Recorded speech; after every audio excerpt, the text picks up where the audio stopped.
Breaking news! Hasbro are a bunch of greedy corporate bastards, and in other breaking news, water is wet.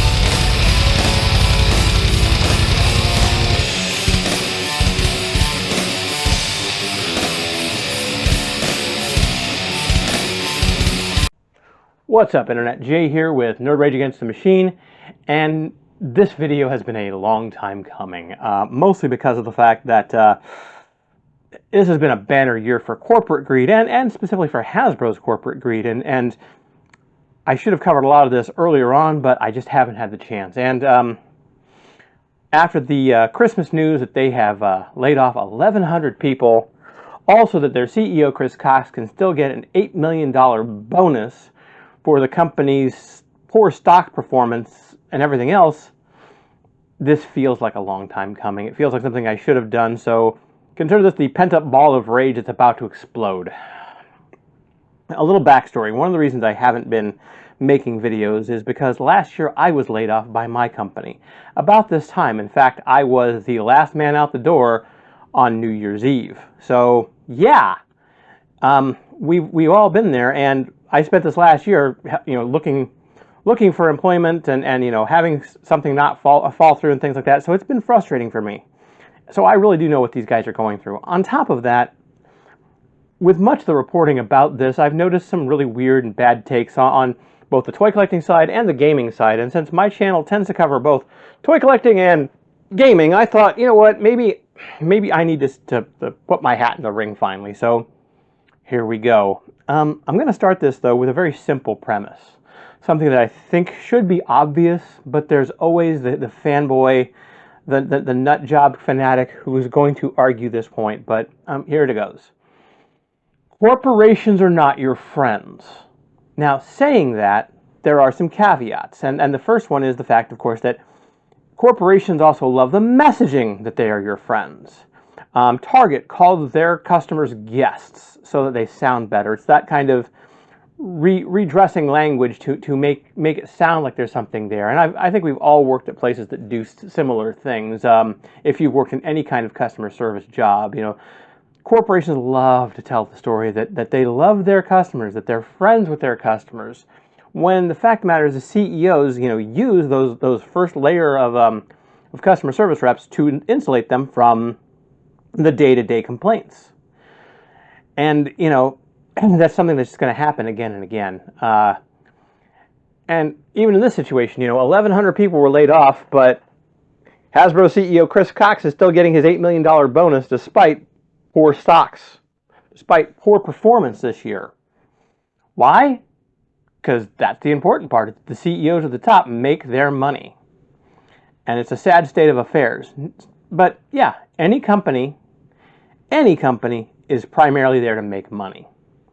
Having said that, probably the biggest caveat I want to bring up, though, is that there are companies with skin in the game, smaller companies. An example would be, for toy collectors, would probably be Valaverse, Bobby Vala, or for gamers, let's go with Modifius or Free League, who are also smaller companies.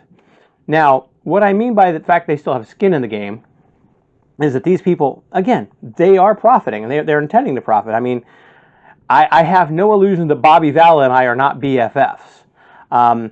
Hearing the news that I lost my job, I'm sure he's not going to be calling me tomorrow and going, dude, I'm so sorry to hear that, let's chat, I always thought of you as a friend. No, if anything, he thinks of me as a customer, and that's completely fine. I don't expect otherwise. But the difference here is that in a situation like that, we know that a smaller company has passion for their product. Again, using Valaverse and Bobby Vala, I'm pretty sure that if he had wanted, he could probably make more money by going to Mattel or even, ditching the toy industry altogether, maybe getting a design job at GM or something, or Toyota, just to throw out some options, But, if for no other reason, than the fact that For Valaverse to work, he has to put money in and not just, work and collect a check, right? So this is also true with places like Free League and Renegade Studios and Modifius. These are fans who are passionate about their projects. Smaller companies are that way. But when you get to that point where you are a huge company, a publicly traded company, all bets are off. Because at that point, it's not about your passion, it's about your stock prices. And that's what we really see in Hasbro. And, all they're really concerned about is seeing those stock prices rise and seeing their profits go up. Their CEOs are not fans of their product per se, other than the fact that does their product make them money? This is why we have a lot of Microsoft executives that have moved to Hasbro as a perfect example. And the real point of this, I guess, is the fact that this is the first thing that I could say that may be a defense toward what Hasbro's been doing lately. And I'm only going to say may.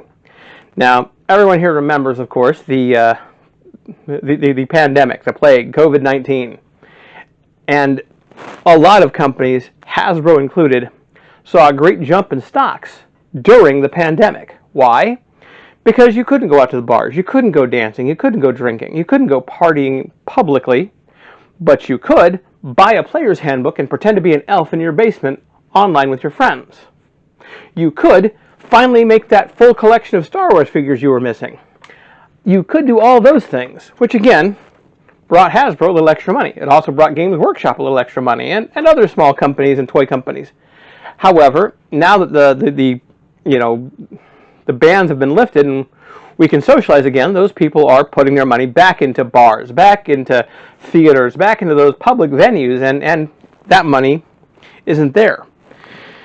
And for a publicly traded company, that is a problem because they don't think about the whys. They just think about the fact that it's there. I mean, let's be fair. If you got a $5,000 bonus from your job, I'm sure you could think of 100 things you'd spend it on, how great it would be to get that $5,000 bonus. But I also bet you're not counting on it next year. Whatever that bonus might be for, maybe it was good performance, maybe it was, the company that you work for had a banner year. You can't guarantee that same bonus next year. So you and your family probably don't say, okay, well, the next year when we get that $6,000 bonus, here's what we're going to do with that money. Nope, you don't spend it. You think, wow, this is a great once-in-a-lifetime thing, and hopefully next year, but no guarantees. And that is the untenable position that Hasbro has been put in. The fact that they saw their stock prices rise, and now, there is some lack of extra income coming in because of the change in our lifestyles as a whole. Having said that, though, it really does not excuse most of their behavior, or really a good chunk of it. So I'm going to start this with the toy collecting stuff, and then as I go on, we're going to get into gaming. So from the toy collecting perspective, one thing is that toys are not selling like they used to. And specifically, and I hear this a lot from people, action figures. Even to the point that there's this talk of, are action figures dead? I don't think so, honestly. And I've heard a lot of people, on the gaming side of things insist that that's the case, that action figures are dead. Because kids, they play video games now. They have iPads, or they have, PS5s and VR, and why would they still want to, play with an X-Wing when they can, pilot an X-Wing in Star Wars Squadrons or the like? And here's the thing. Wizards of the Coast thought the same thing about, what was it, 20 years ago, 10 years ago, when 4th edition came out. The prevailing logic of Wizards of the Coast at that point was that Dungeons & Dragons and tabletop role-playing as a whole was circling the drain because of World of Warcraft. World of Warcraft was killing everything. It was the future of gaming. So 4th edition, of course, made every effort to be more like World of Warcraft, using World of Warcraft-style terminology, creating a virtual tabletop, and getting rid of this whole OGL thing that was, causing problems. And we'll get back to that later when we start talking about gaming. Don't get me wrong. But Hasbro really has not produced a lot of toys, and on top of that, what they have been producing is more for adult collectors. And I know we've all heard this, from somebody saying, just relax. It's kids' toys. Why are you getting so bent out of shape? And there was I think it was an NBC article that talked about the fact that adults are buying more toys than kids. And the thing is, I don't think this is because of the rise of the iPad as much as it's been the change in focus of Hasbro. For one thing, kids don't buy like adults. I've said this before and I'll say it again.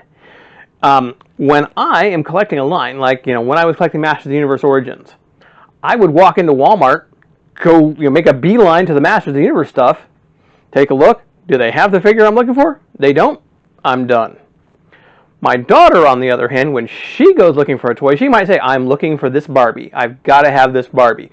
We get there, they don't have that specific Barbie. Well, maybe the LOL dolls aren't looking so bad. Let's see what they've got in Rainbow High. Let's see, that. And that focus is also where Hasbro has tried using things like HasLab, things like crowdfunding, or Hasbro Pulse to really push this, to help, one, push it toward an adult audience, but also to gatekeep the kids out. Right now, for example, there are at least 4 different Star Wars toy lines, or action figure lines, 3 of which are pretty much focused on adults, one of which I would call specifically for kids. And those lines are as follows. First, we have, of course, the Vintage Collection, which is more or less a continuation of Star Wars action figures from the 1978 line till today. Modern sculpts, sometimes 5 POA, sometimes more, but all designed in that 3.75-inch scale that would let them fit into an X-Wing or the Millennium Falcon or what have you. From there we have the Retro Collection, which may seem a little more kid-friendly considering the simplistic designs and dedication to 5 points of articulation. However, they are most definitely a collector's set. They come in cosmetically distressed packages to look like they've been sitting on the shelves for years. And while they have, of course, reissued and re-released, classic figures like the original Luke Skywalker, Han Solo, Chewbacca, Darth Vader, and the like, they've also released new characters like Ahsoka and Mandalorian in this format. But I think the real telltale to me that this was not meant for kids, but for only collectors is, when I got my first few of them, I ended up getting a Han Solo, the original Han Solo from the 1978 Star Wars line that they had produced, and I noticed that the gun doesn't fit his hand. They couldn't tool, even with these simplistic figures, with the fact that they didn't have to do photorealistic sculpts because they were meant to look like the retro figures, they couldn't tool the gun to fit his hand properly. Why wasn't this a priority? Simple. They were never meant to be removed from the packages. They were meant to stay in the package to look like, look, I have a retro set of Star Wars figures, still in card. Even though they don't look mint, they technically are mint in card. That screams collector to me. And, it's a shame, too, because, they can't even, get this right effectively, in my opinion. We then, of course, move on to the Black Series. Now, we all know the Black Series, the 6-inch, hyper-realistic, plenty of articulation figures that are meant to look like high-end collector's pieces that would sit on your shelf and, ooh, wow, that is the best Chewbacca or the best Vader I've ever seen. And that Han Solo looks exactly like Harrison Ford versus the old toy lines. And, of course, this line has almost no vehicles. I think last I counted there were 3. The Land Speeder, the Snow Speeder, and then the one swoop bike from Solo, A Star Wars Story. And this line, again, no vehicles because, that's not what they're about. They're about the collectors and about the characters, which was not the Star Wars line to begin with, but that's beside the point. And last but not least, of course, we have Star Wars Fleet Action, which is the definitively kids line. And I say it's definitively kids line because the vehicles are kind of short and squat. They're definitely not even, they're not just out of scale, but they're out of proportions with themselves. The figures are also comically proportioned with larger feet, larger hands, and larger heads to kind of make them look more cartoony. Something that, even the retro series looks a lot more like the characters for that reason. So again, that's the line that they've relegated to children. And this is my first problem. And this is a perfect example, I think, of Hasbro's lack of vision, for want of a better term. they've been pushing so hard at collectors, so hard to make the ultimate FOMO experience, fear of missing out. You know, they put these things on like HasLab. Let's use the Razor Crest as a perfect example. So they released the Razor Crest for $500 through HasLab, with the idea that, you know, if you didn't get it right now, you were never going to get it. And of course, the other sides of this, that again, no child is going to go through getting this thing because, one, it's $500. That's the same price as a PlayStation. But more than that, the fact that, you know, you had to have that $500 to them, wait a year or so for this thing to come out, and then they would ship it to you when it was ready. Only a fanatical adult collector is really going to be down with that. And if you are that person, hey, that's cool. That's fine. You can, you know, you want it that much and you get it. I'm not, you know, here to attack you for doing that. I get it. But I think that they would have been smarter as a whole if they would have just released the vehicle at $120, $100, $150, somewhere in that range, and made some compromises. Made it, you know, out of scale. I mean, we all remember, those of us who've collected Star Wars figures since the beginning, remember that these things are not in scale. Here's a perfect example. This is my 1997 reproduction of the X-Wing. Here is the X-Wing from Episode 7. You can tell that they are not the same size, and even though these are not officially the same model, this size would be more what we would expect to be in scale than the original. The Falcon was horribly misscaled, really, if you look at it. I mean, you know, in the movie, people can walk into the cockpit area, and there are 4 seats, but the original, you know, 1979 Millennium Falcon only had 2 seats. And you had to open up the cockpit to get the figures in.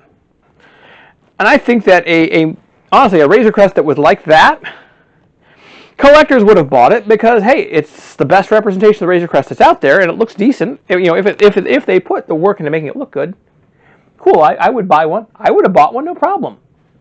But more than that, you know, when all the Baby Yoda craze hit and Hasbro was so busy throwing out Baby Yoda stuff, this would have been a perfect time for that to sell, and they could keep selling it more easily.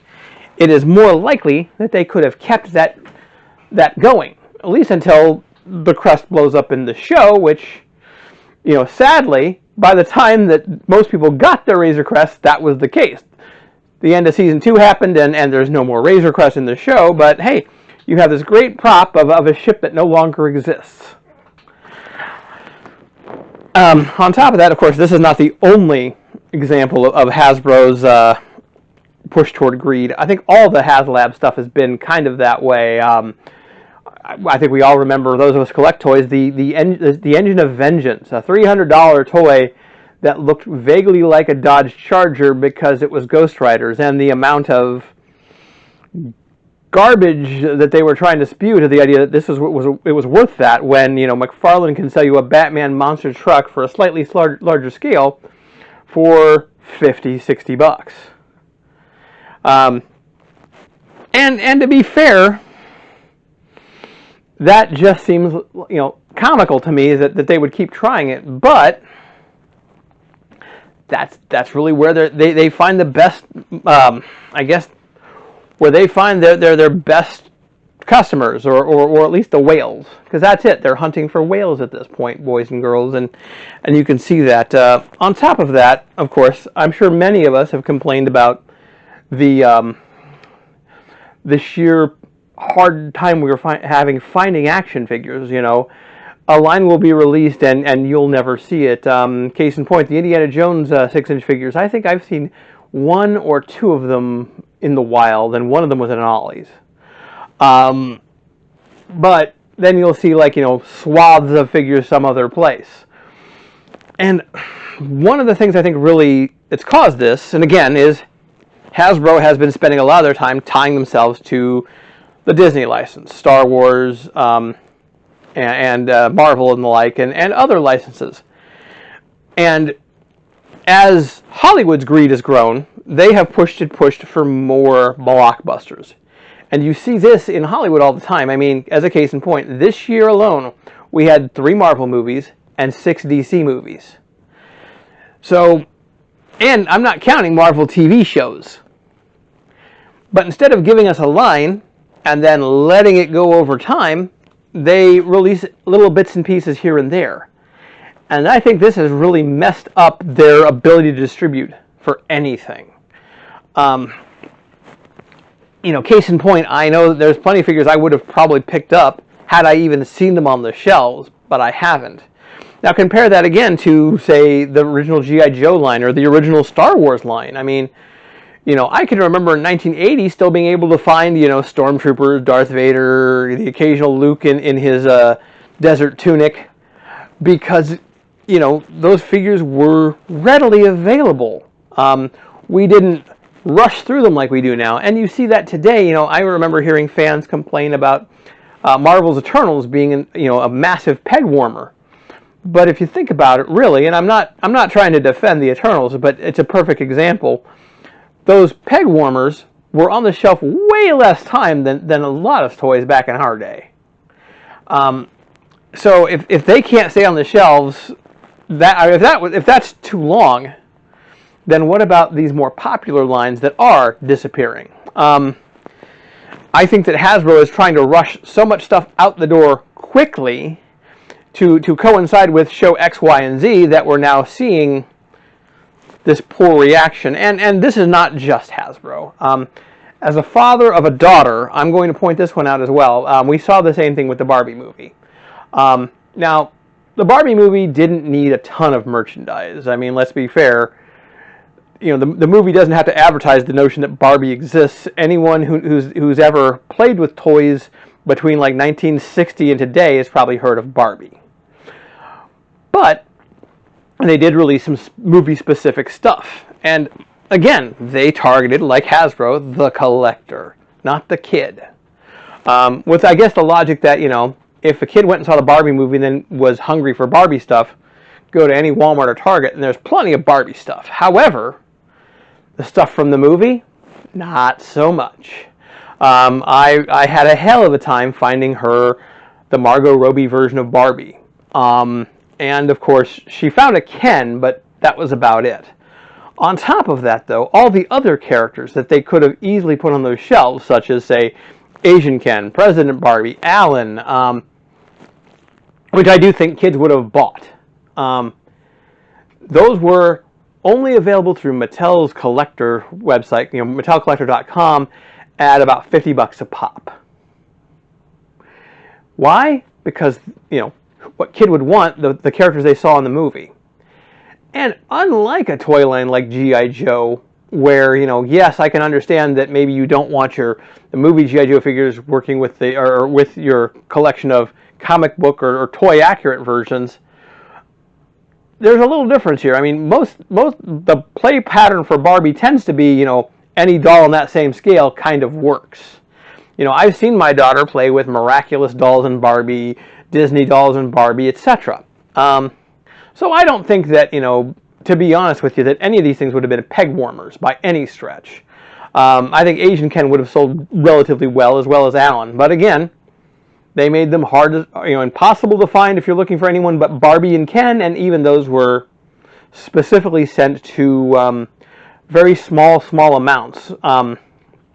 Another perfect example, the car.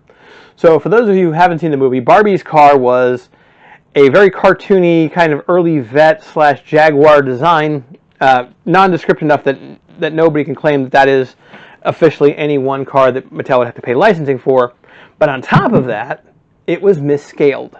Comically so, because again, much like I talked about earlier, Star Wars figures, the movie decided that they would play with that. So as she's driving the car, the windshield only comes to about here on her, to Margot Robbie.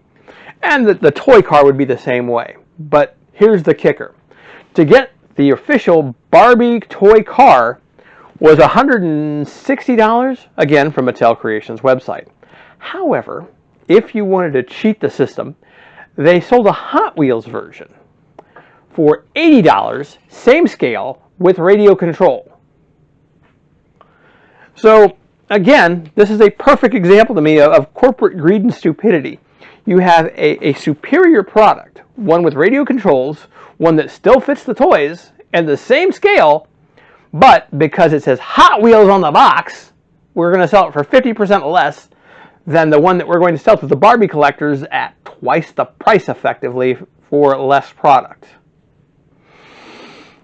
Welcome to corporate logic, boys and girls. And this is really, I think, where the toys are going is, if Hasbro and Mattel and everyone else really wants to bring action figures back and to avoid this, they would be better off trying to court both markets, both kids and collectors. And it's doable, I think. It's the one thing that they haven't done, because chasing adult collectors has been way too much short-term profit for them. But again, it's short-term profit that cannot last, cannot be sustained. But who cares about sustaining it if I can make that profit now? Another good example, think about, again, the advertising that went into these things. I mean, all the old Star Wars toys ads, all the old G.I. Joe ads, and the cartoons. Nowadays, when they advertise something for G.I. Joe, for example, they're not putting out a cartoon. They're not putting out, commercials for kids to watch to let them know, hey, this is cool, you might enjoy this. Nope. Instead, they're putting a YouTube presentation of, people who work at Hasbro showing adults, hey, we just redid the Sky Striker. Isn't that awesome? Look at the new Sky Striker, and it's going to come with this, and this if you pre-order and crowdfund it for us. Here's a couple digital renders of these action figures that are going to be really cool once we get around to designing them. And how much cheaper is that than producing and paying for airtime for commercials? To put up that YouTube video that, again, is all based on effectively old lore that only people my age and maybe slightly younger are going to care about, or slightly older, but also, not really bringing anything new to the table. I mean, the entire G.I. Joe toy line right now, the classified line, is really all based upon nostalgia.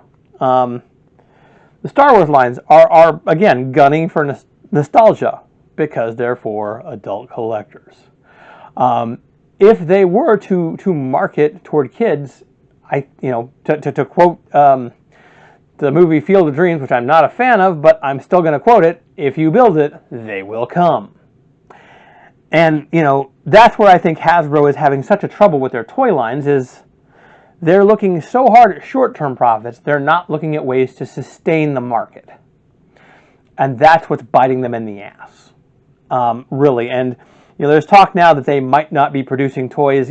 I don't believe that's the case. I think they will still produce. But honestly, if they don't figure out some way of sustaining this ecosystem, they're only going to hurt themselves more and more. And honestly, I don't think Hasbro is too big to fail. And I would give you the perfect example, Mego.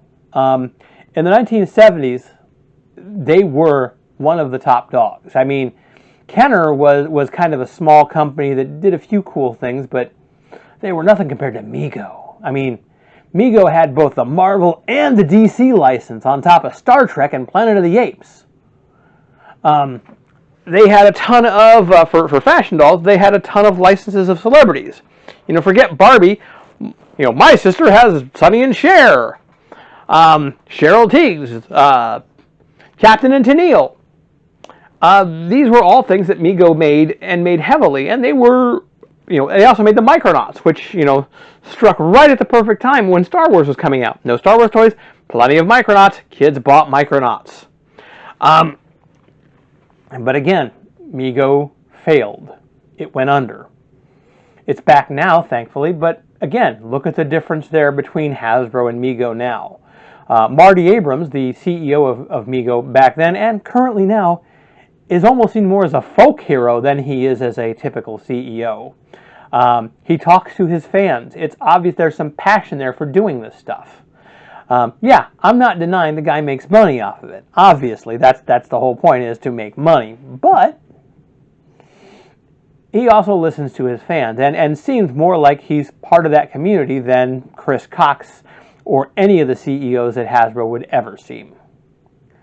Now, I'm going to change gears here, and we're going to talk a little more about gaming, because the other big piece of this news has been the fact that Hasbro's two big saving graces, the two things that have been helping to keep it afloat, are Magic and Dungeons and Dragons, and people have talked about that as, you know, these huge pillars of the company right now. And the first thing I'm going to say about that, the reason I think that Hasbro gets more profits from D&D is the fact that anyone who knows anything about collecting toys knows that tooling costs are expensive.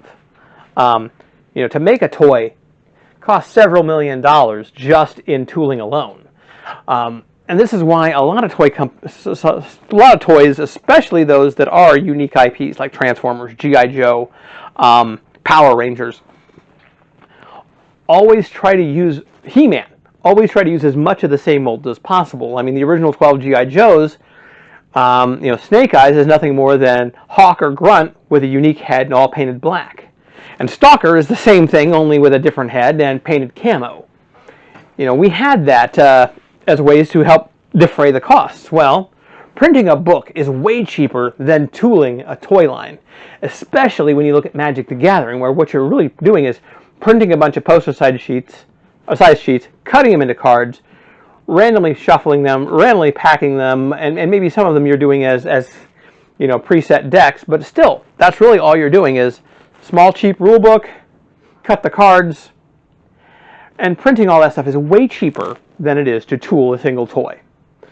So, dollars spent to dollars earned, definitely a much bigger gulf than what you're going to find, especially with a licensed toy line like Star Wars or Marvel.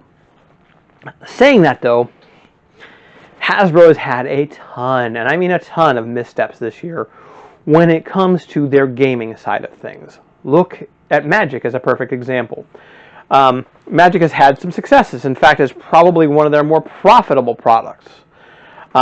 In the things like, you know, putting out Lord of the Rings themed Magic and Warhammer themed Magic, which, to be honest, I don't play Magic anymore. I haven't for some time.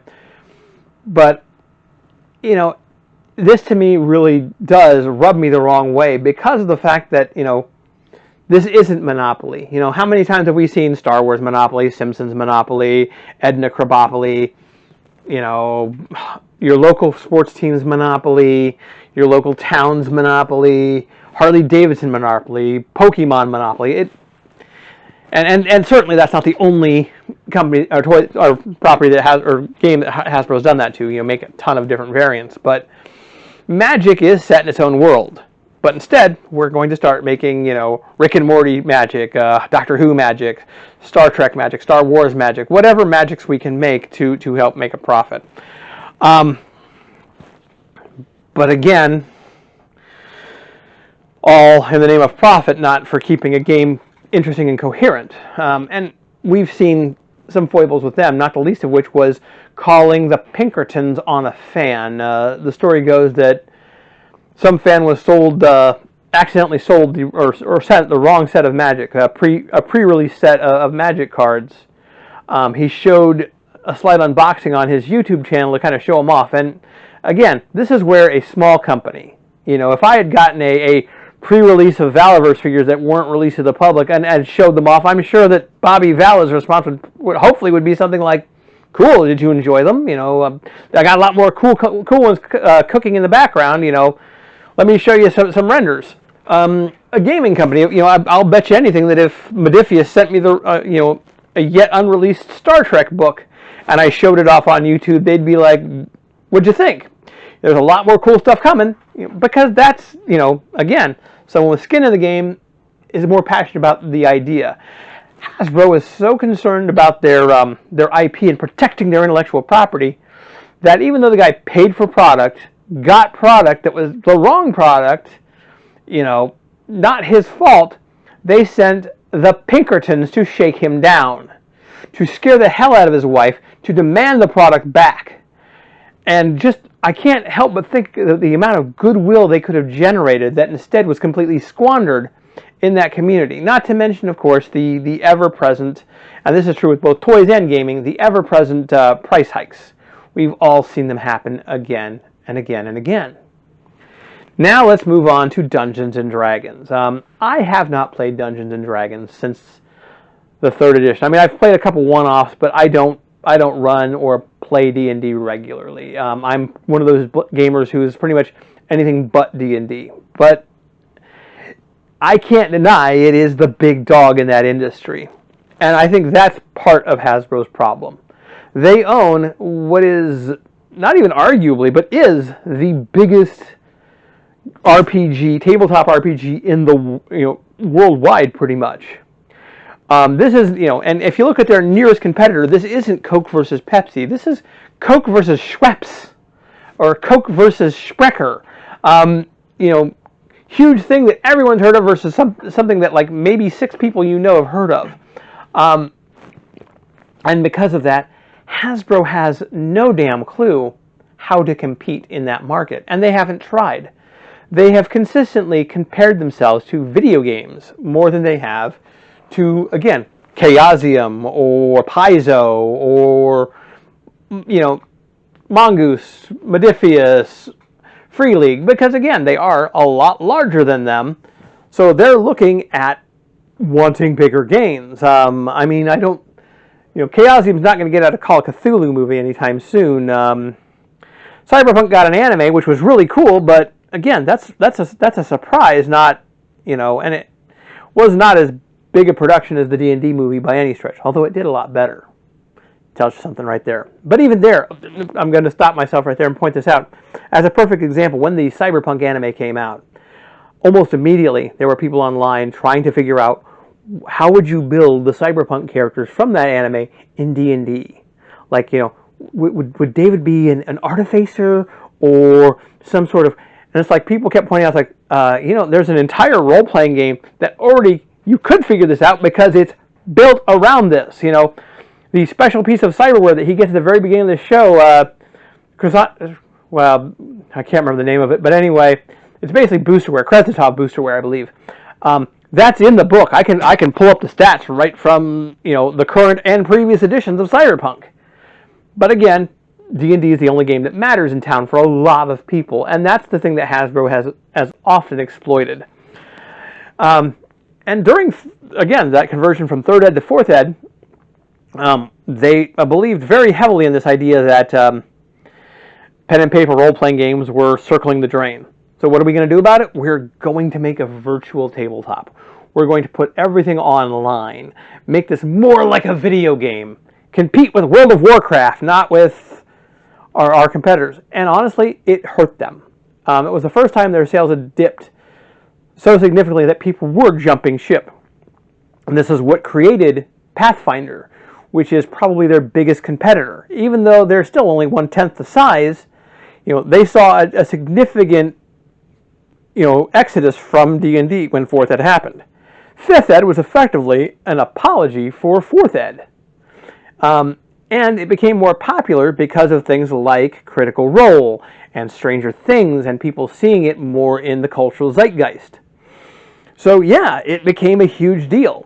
Now, saying that, we also had, of course, just recently, the surprise hit of Baldur's Gate. I have not played Baldur's Gate. I've heard very good things about it, and one of the big things I've heard is that the big thing it did right was they built the game and kept testing it without a lot of fanfare until when it was released, it was decently stable, unlike a lot of new release video games. I'm looking right at you, Cyberpunk. Sorry. Love that game on my Xbox, but it was a hot mess when it was released. It really was, and Wizards, didn't have that, thankfully for them, but, they can't you certainly can't, if they're going to demand to make another Baldur's Gate 4 immediately, I think we're probably going to see a game that is rushed with tons of crunch and everything else that was wrong with Cyberpunk, because again, they want profit now, not 6 years from now. And because of how they've managed everything, they need those profits now, not 6 years from now. So D&D has also gone under a lot of fire. First, the earnings call that talked about the idea that Dungeons & Dragons was under-monetized. And this, again, is a perfect example of where Wizards of the Coast / Hasbro, being that big, do not understand the market.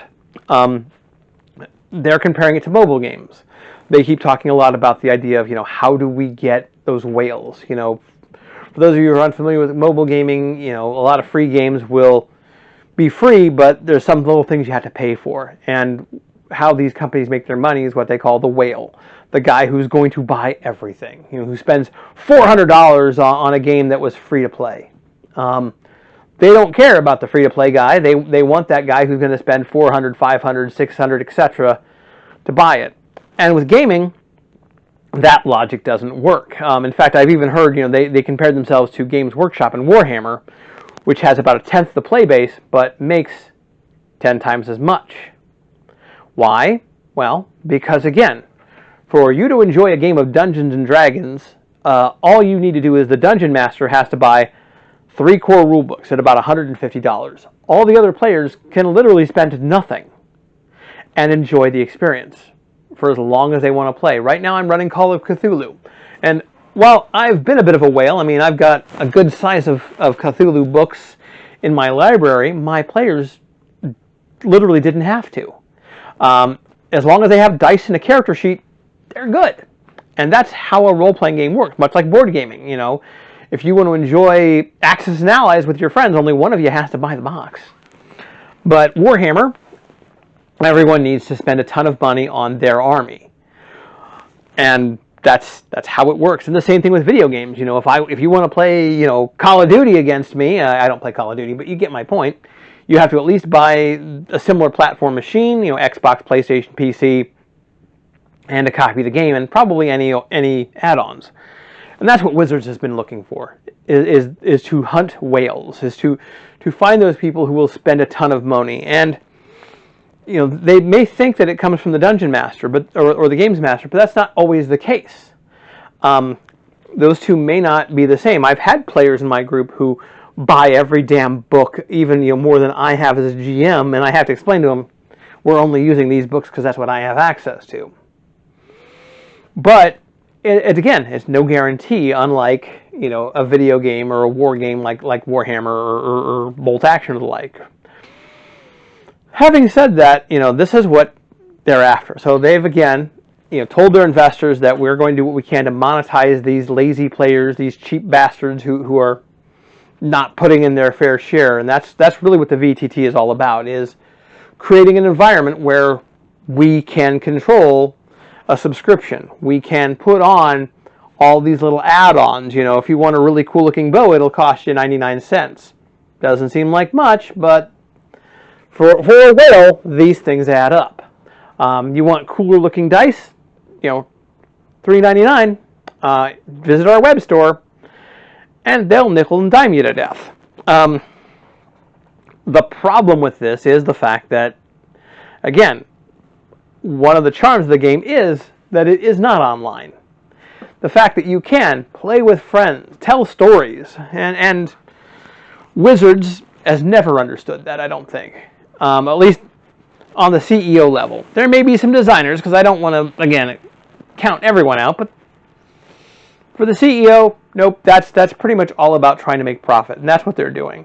So the first thing they did this year was they tried to take away the Open Gaming License. So for those of you who don't know, the Open Gaming License is simply a document that was made during 3rd edition, ironically, to sell more players' handbooks, but again, the idea being that as long as you, do some legal standards, like putting the D20 logo on the box, putting, this is some of this is trademark Wizards of the Coast, so you can't use certain parts, but you can make a product that is compatible with D&D. And there is a whole cottage industry of people who do this, who make products for 3rd ed and 5th ed. And again, they tried taking away during 4th ed. Guess what happened? It was a failure, because again, a lot of these people who put their money into making things for 3rd ed realized that they weren't going to be able to make it for 4th ed, so they started making it still for 3rd ed. In fact, a lot of people have said that Pathfinder was basically 3.75 5th ed, because it was more in tune with what 3rd ed looked like. So you could make things that were more or less compatible with Pathfinder before you could make them compatible with 4E. Which again helped Paizo to rise from conventions and magazines to a full-fledged game company, and hurt Hasbro / Wizards of the Coast bottom line. And they're trying it again, and especially with this new virtual tabletop. One of the other problems that virtual tabletop is going to have is it is their walled garden. So where, in this situation, there were compatible books. 3rd ed had a ton of different RPGs available in 3rd ed. So you could, say, mix and match stuff like Star Wars and Dungeons and Dragons. And Hasbro does not want that. They want you to, if they're going to do that, they want to be the license holders, they want to make the money. Which I get, but at the same time, that is not the way this works. And honestly, because of the poor reception of that new OGL, we've seen a ton of exodus. A ton of new gaming licenses, and every company, including Critical Role, which did help them bring players back into the fold, now walking away from Dungeons and Dragons. Now, look, there's always going to be the ride or dies. There's, I know plenty of people who, I don't care if, Wizards of the Coast eats baby, if the CEO eats babies or sacrifices puppies or what have you. I'm going to keep playing Dungeons and Dragons because it was the original until literally forced not to. But, again, significant swaths of that population are leaving. And all they have done is made that harder and harder to want to stay with. Because, again, it's all about trying to find new ways to separate people from their money. And this is where I think Hasbro, as a whole, is failing. This is why they're failing, is that they say fans come first. But they don't mean it. What they mean is our profits come first. And it's sad, but true.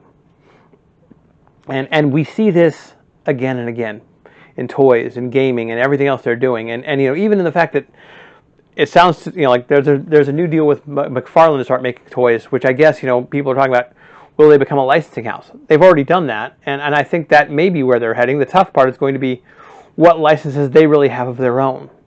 And how long those things are going to be viable, because, again, they haven't popularized them. The collectors of G.I. Joe right now aren't kids because they weren't advertised to. They're adults who remember the glory days, remember coming home from school to watch the G.I. Joe cartoon, Transformers cartoon, which they're not there. They've basically ignored that generation, and it's going to bite them on the ass. And, again, Star Wars, same story. It hasn't stayed popular, and they're not really courting kids, they're courting adults. And D&D, they're not courting gamers, they're courting, a specific fan base in hopes that being old school D&D will keep them involved. I said it earlier and I'll say it again. Hasbro is not too big to fail. And if they don't start looking at ways to turn this ship around, I'm sorry, but there will not be a Hasbro. Somebody else will take its place. And I'm sure that some rights holders will make money off of the G.I. Joe license. They already do with things like Super 7 making stuff and other companies. Renegade is currently making all their RPGs. But, if they had learned anything from their dalliances in the media, they should have learned that that's how they keep their brands fresh. Yes, they want to own both sides of it, but even if they don't, they should, keep in mind the importance of keeping that name fresh in everyone's mind, which they haven't. So this year, as Christmas is here or approaching, all I can really say is, I feel my heart goes out to all you people who were laid off from Hasbro. I'm right there with you, brother. I know the feeling, and it sucks.